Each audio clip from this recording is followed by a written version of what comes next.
quero convidar você a abrir a sua Bíblia na carta que o apóstolo Paulo escreveu aos Efésios, no capítulo 4, verso 1.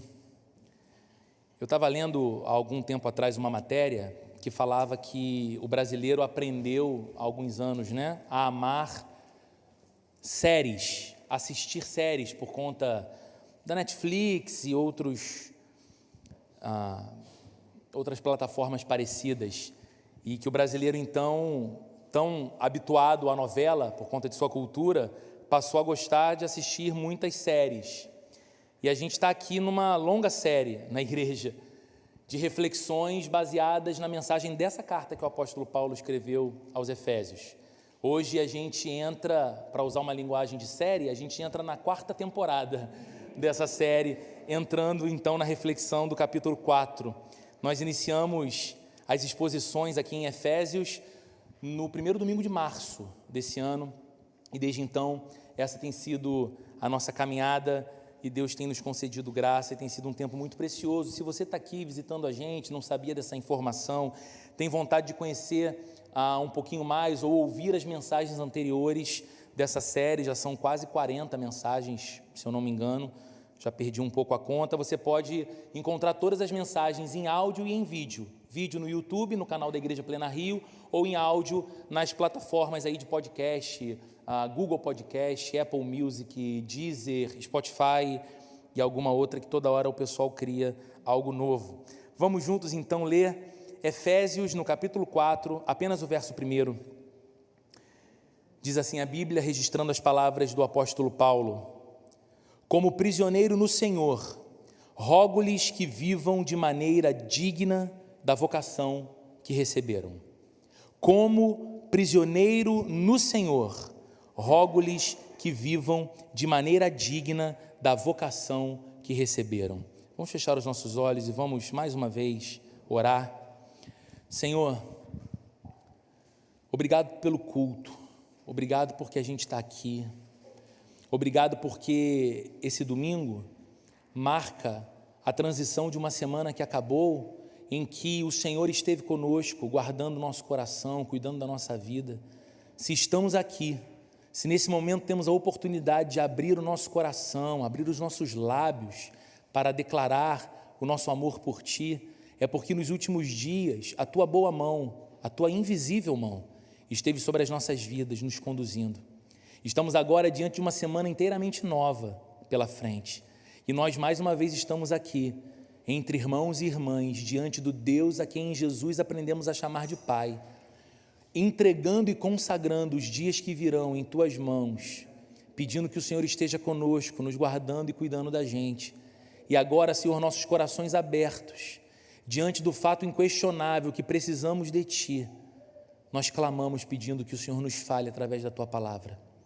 Apesar de mim, da minha insuficiência para falar tudo e todas as maravilhas que a Tua palavra contém, apesar dos meus irmãos e a incapacidade deles, Senhor, de processarem aquilo que é eterno e imensurável, que não se pode medir ou conter, o Senhor e a Tua glória, que nós sejamos guiados pelo Teu Espírito Santo, para que cada palavra nos seja sussurrada pelo próprio Espírito ao coração, e o Senhor edifique os crentes, o Senhor salve e alcance o perdido, de modo que haja essa festa celestial acontecendo entre nós.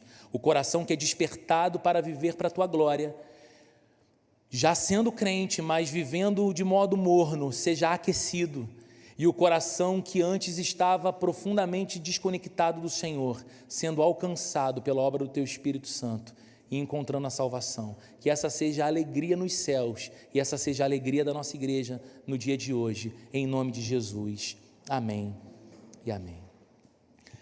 Eu não sei se você é desse tempo, se você tem uma caminhada assim de igreja há bastante tempo e lembra então do cenário musical cristão da década de 1990. Tinha algumas bandas cristãs e os jovens, os adolescentes gostavam muito de algumas bandas especificamente. Eu gostava muito de algumas bandas de rock cristão. E uma delas, talvez a minha preferida, era uma banda chamada Fruto Sagrado, liderada pelo Marcão, meu querido amigo, hoje pastor na cidade de Niterói. E em 1995, essa banda, Fruto Sagrado, lançou um álbum que tinha um título, um nome grande, muito pitoresco, muito sugestivo. O nome do álbum era o seguinte: o que a gente faz fala muito mais do que só falar. Muita coisa, né? Para uma capa de CD, na época do CD. Mas esse era o título do álbum. O que a gente faz fala muito mais do que só falar. Esse título foi dado fazendo menção ao trecho de uma das músicas gravadas e lançadas naquele álbum, a música Retórica. Retórica era uma música que falava basicamente do problema daquelas pessoas que pensavam ser possível apreciar o cristianismo sem, contudo, ser moldado pelo que o cristianismo ensina. E é interessante para mim perceber que lá nos anos de 1990, cristãos escreviam músicas olhando para o tempo em que a igreja se encontrava e identificavam então essa característica já presente na vida de alguns: um profundo interesse pelo cristianismo, respeito pelo cristianismo, curiosidade pelo cristianismo, apego a Jesus, no entanto, nenhuma intenção de verem-se moldados pela fé cristã. Admiradores de Jesus e dos seus grandes feitos, porém indispostos em seguir o caminho de Jesus. E passam as décadas e a gente olha para o tempo que a gente vive e parece que esse sentimento ele cresce, ao invés de diminuir, ao invés de o estranhamento ser maior no nosso meio com a possibilidade de alguém dizer-se cristão ou interessado em cristianismo, mas ter uma conduta de vida completamente divorciada do cristianismo, ao invés de nos causar estranhamento, muitas vezes temos tratado isso com extrema naturalidade. E nada, queridos, passa mais longe da verdade do que essa noção de que é possível separar discurso cristão de conduta cristã. Nada é mais contraditório ao que a Bíblia nos ensina do que essa noção de que é possível fazer o divórcio entre discurso de fé e ética, padrão comportamental que é resultado daquilo que eu chamo de fé. E o texto que nós lemos nessa manhã, no início do capítulo 4 aqui do apóstolo Paulo, trata desse tema. Nos 3 primeiros capítulos dessa carta, que a gente tem visto aqui, como eu disse, desde o mês de março, Paulo apresentou o propósito eterno de Deus para a humanidade. E mais do que apresentar o eterno propósito de Deus para a humanidade criada por ele, Paulo apresentou também a realização histórica do eterno propósito de Deus entre os homens, através de Jesus Cristo, aquele que morreu pelos pecadores e que ressuscitou ao terceiro dia dentre os mortos. Deus está criando algo inteiramente novo. Uma humanidade que é desconectada de Deus por conta do pecado, começa a ser restaurada ao relacionamento original com Deus por conta da obra de Jesus Cristo. E Paulo passa 3 capítulos falando dessa realidade, explicando doutrina, apontando a teologia, expondo os fatos, deixando claro para cada cristão e cristã na cidade de Éfeso e a nós hoje, o tanto que Deus fez para cumprir o propósito eterno que Ele tinha estabelecido para a minha vida e para a sua vida. Mas é uma coisa interessante, porque Paulo vem dizendo que Deus está fazendo algo inteiramente novo através de Cristo, mas isso não é apenas uma nova vida para indivíduos. Nós vivemos num tempo muito individualista, certo? E a tendência é que a gente pense muito sobre tudo em categorias do individualismo. Então a gente ouve uma mensagem dessa, Deus está, através de Cristo, fazendo algo inteiramente novo, e a gente pensa da seguinte forma: Ele está fazendo algo inteiramente novo em minha vida. Deus está gerando algo novo para mim. Deus está gerando algo novo em mim. Algo completamente diferente do que eu vivia passou a acontecer desde que eu encontrei a Cristo. Essas afirmações são falsas? Não, elas são verdadeiras. É exatamente isso que acontece, mas a Bíblia está nos dizendo que Deus não está fazendo ou oferecendo uma nova vida para indivíduos, mas que Deus está gerando uma nova sociedade humana. Em Cristo, uma nova humanidade surge. Um novo homem, não um indivíduo, uma nova humanidade surge. E Paulo apresenta durante 3 capítulos da carta, como vimos, exatamente isso. Ele primeiro vê uma humanidade que estava alienada de Deus, sendo reconciliada com Deus. E ele aponta para a maravilha disso tudo. Ele mostra com palavras muito convincentes o quanto era impossível ao ser humano mudar o seu próprio quadro e se reconciliar com Deus, mas como Deus em Cristo nos reconciliou consigo mesmo. Paulo vê uma humanidade fraturada, Paulo vê uma humanidade fragmentada em suas relações, sendo unida, e unida em Cristo. Olha que coisa bonita, Paulo começa a apresentar, e a gente viu isso aqui ao longo da carta, as características daquilo que nós chamamos de o povo de Deus, ou a família dos filhos de Deus, constituída de pessoas diferentes umas das outras. E a igreja sendo esse lugar não de gente uniforme, não de gente que pensa igual, fala igual, se veste igual, tem gostos semelhantes, mas essa realidade diversa, como de fato é o corpo de Cristo, porém unida, porque unida em Cristo, por causa de Cristo e através dele. E Paulo apresenta então isso, e tudo isso, conforme ele vai apresentando durante o capítulo 1 da sua carta, o capítulo 2 da sua carta, o capítulo 3 de sua carta, vai se constituindo como uma visão magnífica. É uma exposição tão bela, há tanta beleza no que Paulo apresenta, que ele encerra o capítulo 3 como? A gente viu na semana passada, louvando, tributando a Deus honra e glória. Ele diz, aquele que é poderoso para fazer infinitamente mais abundantemente além do que tudo que a gente pode pedir ou pensar, a Ele seja a glória em Cristo Jesus e na igreja, por todas as gerações e para todos sempre. Era o que cabia a Paulo fazer ali. Tanta verdade exposta, tanta beleza apresentada, esse propósito de Deus sendo revelado aos nossos corações, que ele louva a Deus. E agora? A partir do capítulo 4, Paulo avança da exposição da verdade para a aplicação dessa verdade na vida.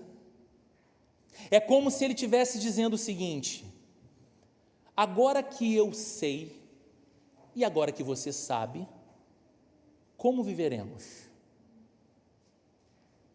Agora que eu sei, e agora que você sabe estas verdades sobre Deus, sobre a vida, sobre a igreja, sobre Cristo, o que você vai fazer com esse conhecimento? Paulo passa então daquilo que Deus tem feito em Cristo para aquilo que nós devemos fazer por causa da nossa união com Cristo. A carta aos Efésios tem muita doutrina, muita doutrina. A carta aos Efésios tem muita teologia, teologia consistente, coisa boa. Mas a carta aos Efésios não é um documento para a gente ficar fazendo apenas análise especulativa e nos deliciando, para os que gostam, dos caminhos teológicos e doutrinários dela. É uma carta absurdamente prática. E aqui, a partir do capítulo 4, Paulo começa a apresentar como essa verdade se aplica na vida cotidiana de cada um de nós. E como estas verdades passam a moldar a igreja e como a igreja funciona. Como essas verdades passam a moldar a vida de uma família e como essa família passa a funcionar e se estruturar por causa da verdade de Deus. E como que as relações humanas e como que as relações trabalhistas e como que as relações com a cidade são moldadas por conta dessa verdade. Doutrina e ética. Andando juntos. Caminhando juntos. E, queridos, na Bíblia é sempre assim. A doutrina cristã nos conduz à experiência cristã. Teologia precisa desembocar em vida. Senão, ela não serve para nada. É perda de tempo. Paulo diz então aqui no começo do capítulo 4, verso 1, como prisioneiro no Senhor, rogo-lhes que vivam de maneira digna da vocação que receberam. Eu não sei se você nota, está muito claro, aqui nós estamos diante de um apelo solene que Paulo faz aos cristãos. Como um prisioneiro no Senhor, eu rogo a vocês. Rogar aqui transmite essa ideia de um profundo apelo afetivo e emocional, é um clamor. Eu exponho diante de vocês o meu clamor, o meu anseio. E quem é que está fazendo isso? Um prisioneiro no Senhor. É interessante essa expressão de Paulo, como prisioneiro no Senhor. Por que ele se apresenta assim? Primeiro porque Paulo é tanto um prisioneiro de Cristo, afinal de contas ele está vinculado a Jesus por correntes de amor. Então Paulo está dizendo o seguinte, olha, como prisioneiro no Senhor, como alguém que está ligado de modo profundo com Jesus Cristo, alguém que está amarrado por correntes de terno afeto e de profundo amor a Jesus Cristo, eu sou um prisioneiro dele.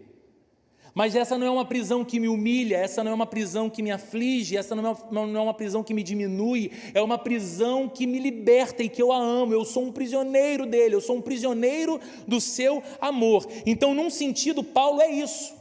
Ele está vinculado a Jesus por correntes de amor, mas ele também é um prisioneiro por causa de Cristo e da causa do Evangelho.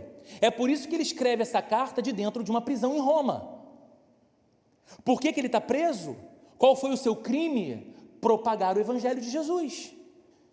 Por que ele está preso? Qual foi o seu crime? Ser considerado um baderneiro, porque por onde ele passava e anunciava a verdade da graça de Deus e do amor de Cristo aos homens, profundas transformações aconteciam, porque você não pode conter a força de Deus e do Evangelho, mas tentavam deter Paulo, e a despeito de Paulo estar agora detido com a sua liberdade retirada, ele via o progresso do Evangelho, porque os cristãos que foram alcançados por sua pregação tinham a mesma chama e o mesmo ímpeto de levar o nome de Cristo adiante.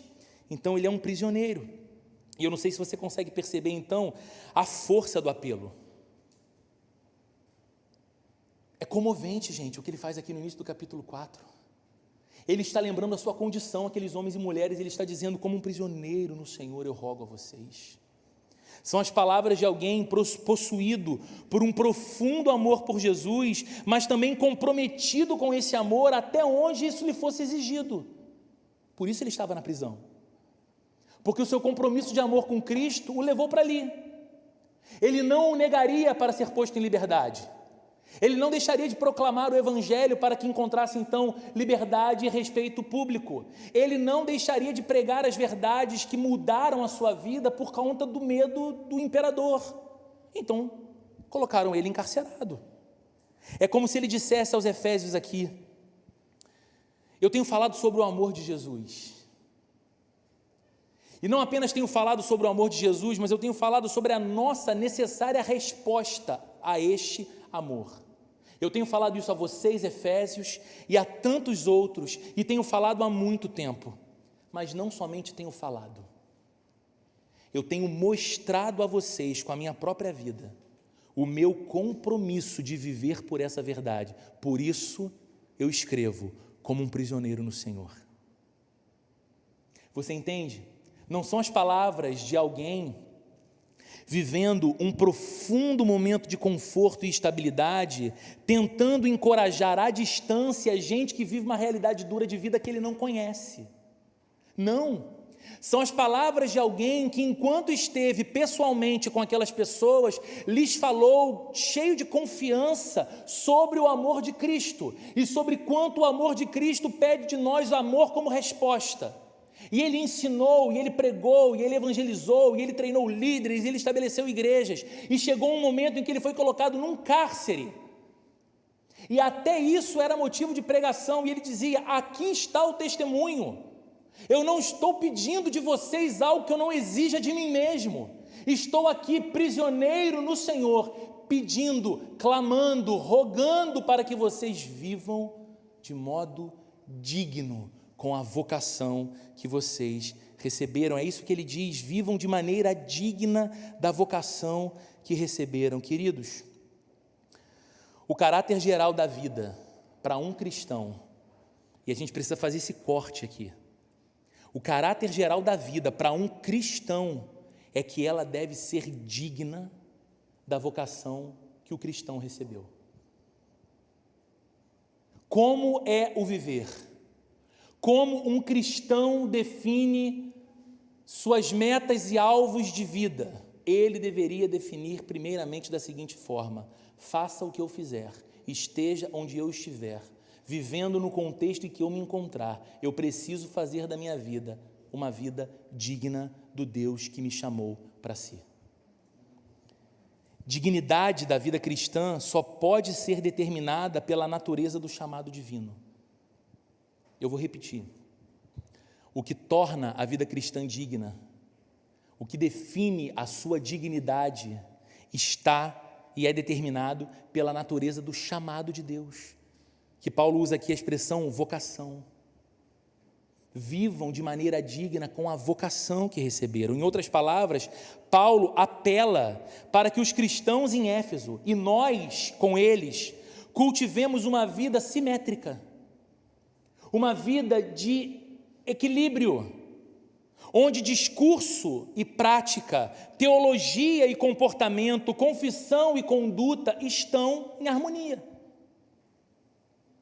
Que a gente não aceite facilmente um tipo de vida em que a gente fala coisas corretas demais, em que a gente sabe coisas acerca de Deus e da vida cristã elevadas demais, mas a nossa vida e a nossa conduta cotidiana passa ao largo de tudo isso que a gente diz e tudo isso que a gente sabe. E Paulo está dizendo: não aceitem isso como um modo de vida, não aceitem isso como um padrão normal de vida. Antes, vivam de modo digno com a vocação que vocês receberam, vida simétrica.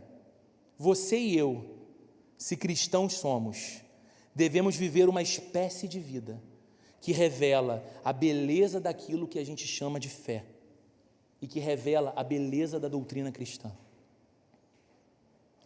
Eu já falei isso aqui outras vezes, mas eu vou repetir. Você percebe como é elevado o chamado cristão? E você percebe como o elevado chamado cristão não tem nada a ver com o segurar de um microfone, o falar em público, o conduzir reuniões, não tem a ver com a projeção que alguns podem ter, porque Deus assim faz em suas vidas e através de suas vidas, mas que o próprio fato de carregarmos o nome de Jesus na vida da gente e nos autodenominarmos como cristãos, discípulos de Jesus de Nazaré, coloca sobre nós uma responsabilidade linda, maravilhosa.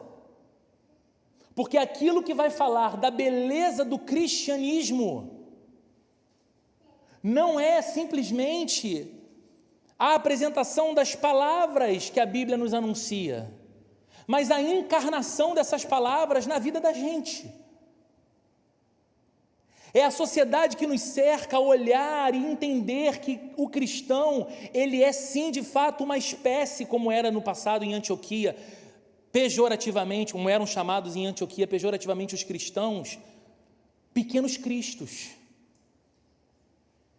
Que a vida, que a sociedade possa olhar para a igreja e identificar nos cristãos homens e mulheres muito assemelhados a Cristo, muito parecidos com Ele, muito próximos na linguagem, muito próximos no trato, muito próximos na postura, muito próximos na ética. E aí você pode ouvir eu falando isso e dizer: mas Roberto, isso é impossível. É a Bíblia que diz que esse é o nosso chamado. Devemos viver esse tipo de vida pelo fato de sermos os vocacionados em Cristo Jesus, ou os chamados de Jesus Cristo. Isso é muito importante, gente. Por que a gente deve viver esse tipo de vida? Em primeiro lugar, porque nós fomos chamados para ela. Nunca se deve pensar no cristão como alguém que simplesmente resolveu adotar um certo tipo de vida religiosa. Nunca. Ele agora é cristão, ele resolveu ser cristão, ele adota a conduta religiosa cristã para a sua vida. Não se deve pensar na vida cristã como algo que a gente decide abraçar. refleti, pensei, analisei os fatos, considerei prós e contras e acho que dentro das figuras que me foram apresentadas, a do Cristo é mais interessante. Eu acho que vou passar a me identificar como cristão, pelo menos isso pode me ajudar a responder o próximo censo demográfico do IBGE, quando eu for questionado sobre isso. Não é algo que você decide abraçar, não é algo que você se torna, pelo contrário, na verdade é o oposto. Nós somos vocacionados, nós somos chamados para Deus através de Jesus. Eu sei que uma palavra muito desgastada no nosso tempo é essa palavra vocação, porque a gente escuta e pensa em vocação mais ou menos da seguinte forma: o que é vocação? É aquela aptidão natural encontrada na pessoa, que, se bem trabalhada, vai fazer com que ela encontre, através daquela aptidão, a melhor formação profissional para a sua vida e uma carreira profissional mais bem qualificada. E aí a pessoa diz o seguinte: nossa, que médico maravilhoso, né? Mas olha, ele era vocacionado para aquilo. É impressionante, ele já tinha todo o grupo de talentos e competências. Na escola, as disciplinas afeitas eram aquelas disciplinas que ele performava melhor. Ou então, que excelente advogado aquela pessoa, né? Olha, nasceu para aquilo. Desde muito novo, ainda na adolescência, tinha um senso de justiça e todo mundo dizia: isso vai dar um grande advogado. E a gente pensa vocação assim. Só que vocação vem da palavra latina vocare, que é um encontro de algumas palavras como vox, voz. E a tradução mais precisa e literal do que vocação significa seria aqueles que são chamados pela voz. A voz que chama, a voz que vocaciona. Então percebe, a gente pensa muito vocação de modo ativo. Eu sou vocacionado, então eu vou construir alguma coisa. A Bíblia fala de vocação de modo passivo. Eu recebo uma vocação, eu sou chamado. Que voz é essa que nos chama, gente? É a voz do nosso Deus através da pregação do Evangelho de Cristo. Então, nós somos vocacionados, chamados por Deus através de Jesus. E como nós podemos entender e como nós podemos aplicar isso em nossas vidas? O que significa viver de modo digno para um cristão? Nesse verso que nós estamos refletindo hoje, e nos próximos, que nós veremos nas próximas semanas, o apóstolo Paulo fala de duas marcas essenciais, tanto para o cristão individual, como para a igreja como um todo. E essas marcas resumem o que é viver de modo digno da vocação que recebemos. Que marcas são essas? Pureza e unidade. Santidade, santificação e comunhão. Hoje nós falaremos apenas sobre a pureza. E aí, diante desse texto, eu quero trabalhar a partir de uma afirmação apenas, a de que você e eu, se cristãos somos, devemos buscar pureza e santificação para a nossa vida. E devemos buscar essas coisas, não somente porque é errado pecar. É errado pecar? É. Mas nós devemos buscar pureza e santificação não somente porque pecar é errado. Nós devemos buscar pureza e santificação não por medo de que Deus nos despreze, caso não busquemos. Nós devemos buscar pureza e santificação não para que de alguma forma nós possamos contabilizar méritos espirituais e nos credenciarmos diante de Deus e dizer: está vendo aqui, Senhor, diante de um mundo de tanta impureza, eu te apresento várias virtudes, toma, se delicie com a minha vida, Deus. Não, nós não devemos buscar pureza e santidade por causa disso, mas antes e acima de qualquer coisa, nós devemos buscar uma vida de pureza e santidade, porque nós fomos chamados para essa vida santa. E queridos, a Bíblia fala isso em diversas passagens. E hoje eu queria te convidar, você não precisa abrir o texto, a gente ganha em objetividade, mas todos os textos que eu vou falar aqui vão ser projetados na tela, e eu peço que você olhe comigo com atenção para o que esses textos estão dizendo. Eu estou afirmando que a Bíblia, como um todo, diz para você e para mim, que nós devemos buscar santidade, que nós devemos buscar pureza, porque fomos chamados para essa vida. Olha o que diz Mateus capítulo 5, verso 48, palavras do Senhor Jesus para os seus discípulos. Portanto, sejam santos, como santo é o Pai celestial de vocês. E se você não acha que Jesus era um lunático, você deve olhar para essas palavras com a seriedade que elas nos falam.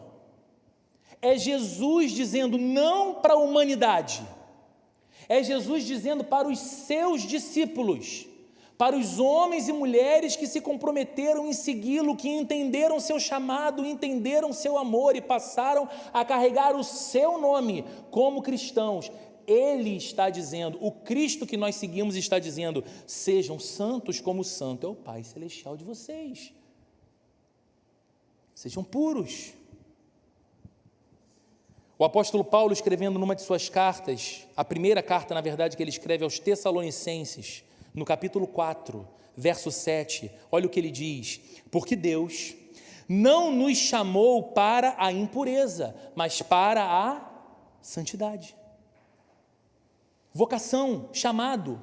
E ele está dizendo, e o contexto maior do capítulo 4, lá de 1 Tessalonicenses, é exatamente esse cuidado com uma vida consagrada a Deus.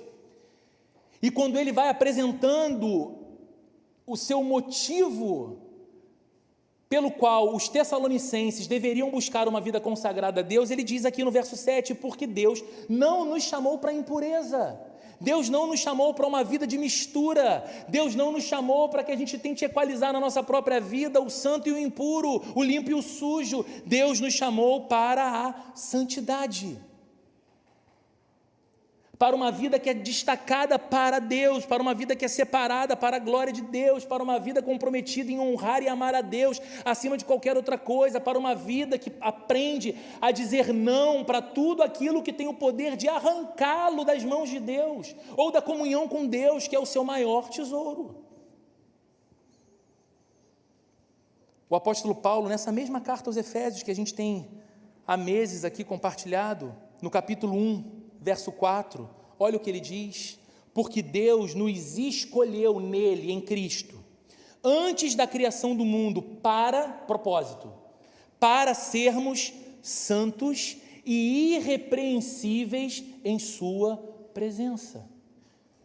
Eu estou dizendo, à luz do texto de Efésios 4:1, que você e eu, se cristãos somos, devemos buscar uma vida de pureza e santificação.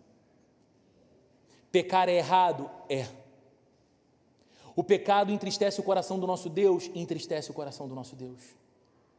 O pecado nos rouba as melhores coisas? Nos rouba as melhores coisas. O pecado anestesia o nosso coração para a consciência da presença do próprio Deus ao nosso redor? Anestesia a nossa consciência, nos insensibiliza, sem sombra de dúvidas. Buscar uma vida de santificação, de alguma forma, fará com que a nossa vida frutifique coisas boas para Deus? Sim. Isso não é um mérito que você apresenta diante de Deus como uma credencial espiritual, mas é um fruto, e a Bíblia diz que nós devemos manifestar os frutos do Espírito. Maravilha! Só que em primeiro e maior lugar, nós buscamos pureza e santificação porque fomos chamados para isso. E estão aqui vários textos bíblicos reforçando essa ideia. Esse último, Efésios 1:4, é Paulo dizendo: Deus nos escolheu em Cristo antes da criação do mundo com um propósito, sermos santos. O Deus que saberia, e que já sabia, melhor dizendo, do tamanho da nossa queda, do quanto pecaríamos e de quão difícil, ou na verdade impossível, seria colocarmos-nos de pé por nós mesmos, esse mesmo Deus estabeleceu na eternidade um propósito para você e para mim, que à medida que nos aproximássemos de Cristo, nos tornaríamos progressivamente mais parecidos com Ele, ou seja, santos e irrepreensíveis, como o santo é o Senhor e irrepreensível é o Senhor. Você consegue ver? Deus não nos chamou apenas para que, estando em Cristo, nós fôssemos livres do inferno, gente. E tem gente que fica na igreja, que caminha em culto, que participa de programação de igreja, porque morre de medo do inferno. Mas Deus não te chamou primeiramente para te livrar do inferno. Deus também não te chamou somente para que você soubesse que os seus pecados foram perdoados, para que eu soubesse que os meus pecados foram perdoados. Ele nos chamou para uma vida santa, não impecável, porque isso seria impossível do lado de cada eternidade. Uma vida sem pecado é completamente impossível, mas uma vida de consciente consagração a Ele.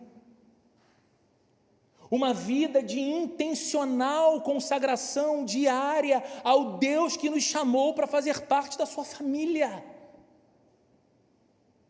E essa decisão cotidiana e diária é aquilo que impede o meu coração de banalizar e trivializar aquilo que é sagrado. É essa consciência renovada no meu coração. Eu fui chamado para uma espécie de vida que revela a glória do Senhor. Eu fui chamado para uma espécie de vida que mostra a beleza do Cristo, a quem eu digo seguir. É isso que me move para fugir do mal. É isso que me move para iniciar os meus dias, sabendo de todo o potencial problema que eu posso enfrentar em cada um dos dias, consagrando aquele dia a Deus. É isso que move meu coração no desejo de começar um dia com a Bíblia, para que a Bíblia seja o meu norte até o final do meu dia. São essas coisas.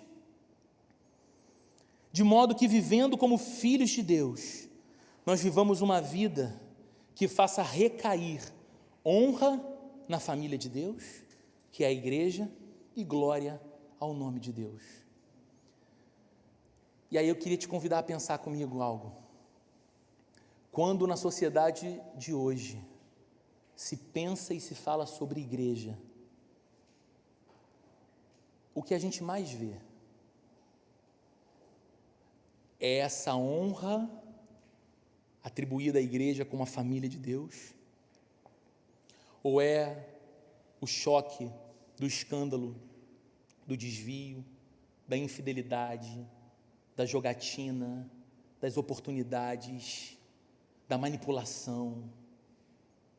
E eu sei, queridos, eu sei que aquilo que é ruim e mal sempre ganha muito mais destaque e noticiários do que aquilo que é bom e maravilhoso, e eu continuo sabendo que, em sua grande maioria, as igrejas que são comunidades de Jesus no mundo buscam uma caminhada de fidelidade e de integridade, sinceridade diante do Senhor, o nosso Deus. Mas, meus irmãos, ainda há muito problema, muito tropeço, muito escândalo, muito desvio, pouca Bíblia aberta, muito achismo, muito humanismo.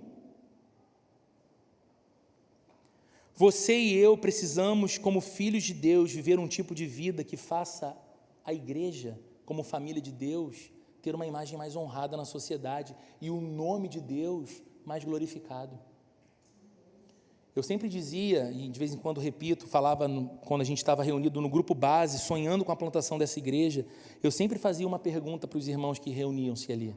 Eu dizia: se um dia a Plena Rio fechar as portas para nunca mais abrir, ela deixar de existir, ela vai fazer falta para a cidade? Porque a nossa tentação é responder o seguinte: vai fazer falta, porque a gente pensa na falta que faria para a gente. Afetivamente, é bom estar com aquele grupo, é bom estar com aquelas pessoas, mas a questão não é essa. Quando uma igreja fecha as portas, ela faz falta para a cidade, porque ali era um lugar de vida, de transformação, de encorajamento, de capacitação de pessoas para viverem uma vida restaurada diante de Deus, porque ali era uma comunidade relevante, servindo ao seu entorno, com o amor que recebeu do Cristo, a quem dizem amar. A gente precisa cultivar um tipo de vida que faça a igreja ter uma imagem mais honrada e o nome de Deus mais glorificado. Então, a pergunta que essa mensagem de hoje nos leva a fazer é: como que eu devo viver? Eu devo viver consciente de onde eu vim, de que vida que eu fui resgatado por Jesus, e consciente de que eu caminho em direção à glória eterna. Se você precisa de um esqueminha didático para entender melhor e gravar os princípios da mensagem, use esse. Como eu devo viver? Eu devo viver de modo consciente de onde eu vim, de onde Cristo me tirou e para onde eu vou. Que Ele me colocou ao lado dEle no caminho da glória eterna. Caminhando para a gente concluir, o que a Bíblia nos fala sobre isso? Leia comigo, o texto vai ser projetado aqui, Colossenses 1,13. Ele, Jesus, o Deus, o nosso Pai, Pai do nosso Senhor Jesus, nos resgatou do domínio das trevas e nos transportou para o reino do seu Filho amado. Como eu devo viver? Consciente de onde eu vim. Olha o que Paulo diz aos Colossenses: que Deus nos resgatou do domínio das trevas. Não era simplesmente que nós estávamos ali na escuridão de modo deliberado, nós éramos prisioneiros ali, reféns daquela condição, fomos tirados de lá, arrancados de lá e inseridos no reino de Cristo, conscientes. Veja o que diz o apóstolo Pedro, primeira carta de Pedro, capítulo 1, versos 18 e 19, o texto está aqui projetado também. Pois vocês sabem que não foi por meio de coisas perecíveis como prata ou ouro, que vocês foram redimidos da sua maneira vazia de viver, transmitida por seus antepassados, mas foi pelo precioso sangue de Cristo, como de um cordeiro, sem mancha e sem defeito. Olha o que Pedro está dizendo. Vocês viviam vidas vazias, buscando plenitude e preenchimento em coisas, mas vocês só encontraram essa plenitude quando encontraram-se com Cristo. E como foi que vocês encontraram essa redenção? Não foi através de coisas perecíveis, como dinheiro, ouro ou prata. Vocês não compraram isso porque não se pode pagar pelo que é de graça.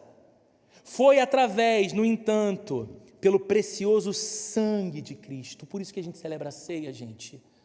Como que eu fui resgatado e redimido de uma vida vã, vazia, esvaziada de significado e propósito? Foi pelo sangue precioso do meu Salvador, que se ofereceu como um cordeiro em meu lugar. Portanto, querido, querida, quando o pecado vier tentar você, e ele sempre vem, não vem? Ele vem. Quando o pecado vier tentar você, ou quando você sentir dúvida se deve continuar na vida cristã, ou se vai conseguir continuar na vida cristã, ou quando você começa a pensar se seguir Jesus te parece ser algo muito difícil, lembre-se, o preço que foi pago pela sua vida, o preço que foi pago pelo seu resgate. Quando o pecado vier à sua porta dizer, sou eu de novo, e você vai cair de novo, e você vai se ver envergonhado de novo, e você vai se ver constrangido pelo mesmo tombo e pelo mesmo pecado de novo. Desista do seu Cristo, porque eu sou mais forte do que Ele. Lembre, pregue ao seu coração qual foi o preço pago pela sua vida, e que o sangue de Cristo é mais poderoso do que a força do pecado, para que você resista. Jesus entregou a sua vida à morte, para que você fosse redimido e para que você pudesse viver uma vida então de pureza e de santidade com Deus e para Deus. É fácil? Não. É possível se você for com a sua força? Não.